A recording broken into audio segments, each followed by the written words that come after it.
فيها قطعه القماش او الحاجه المبقعه عندنا او الملطشه ونغطيها. فانا ادور على بوله بغطا يا جدعان كده كبيره وحلوه مش لاقيه. فكان عندي بستله زمان كده بغطا، والله بنت ناس وكويسه، اتباظت مني من زمان. فهتعمل ايه؟ حله، مفيش مشكله. ايه المشكله؟ الجيش قال لنا نتصرف.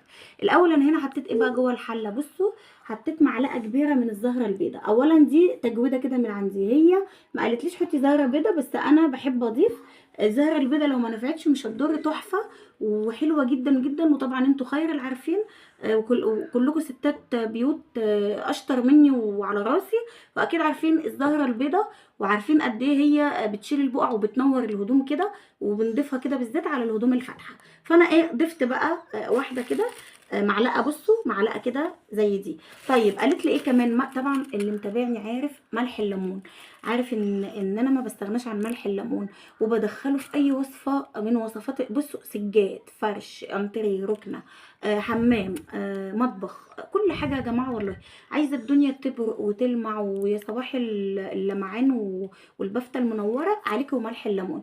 للاسف بخلصه اول باول. هي قالت لي ده اختياري، الحمد لله انه اختياري، لان انا خلص من عندي ملح الليمون. ايه كمان؟ بيكربونات صوديوم، اللي احنا بنسميها كده ايه بالعربي او بالعاميه كده، كربوناتو. تمام، هم دول. هي قالت لي معلقه كبيره تقريبا، دول يجي لهم معلقه كبيره، فهنضيفهم كلهم كده. هم دول اللي فايزين عندي. انا ما بستغناش عن الكربوناتو وملح الليمون. طيب ايه تاني بقى يا ام هنا؟ قالت طبعا ضيفي لو عندك كلوركس الوان، قالت ضيفي كده ايه شويه من كلوركس الالوان قد فنجان. تمام اهو، وبالزياده كمان ما يجراش حاجه. وقالت لي ايه كمان؟ قالت لي خل. بصوا هنضيف كمان الايه الخل. بصوا بقى اهو، هنضيف كده شويه من الخل كده. عايزه اقول لكم يا جماعه ما تنسوش الموضوع ده زي ما انا ما نسيت.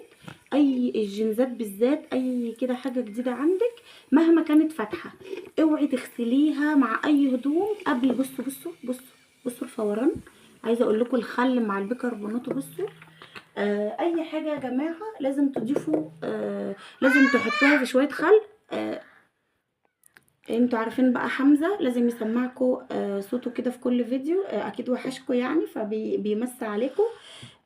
بصوا بقى فكده تمام. انتوا يبقى كده احنا حطينا ايه؟ معلقه من الزهره البيضاء، كلوركس الوان، وخل. واي بقى لو عندك مسحوق بودر، انا بستعمل اوكسي، مش لازم الاوتوماتيك يعني. فانا الاوكسي البودر بتاعي خلص، اللي هو العادي ده. فبصوا ده الجل افضل، مفيش مشكله.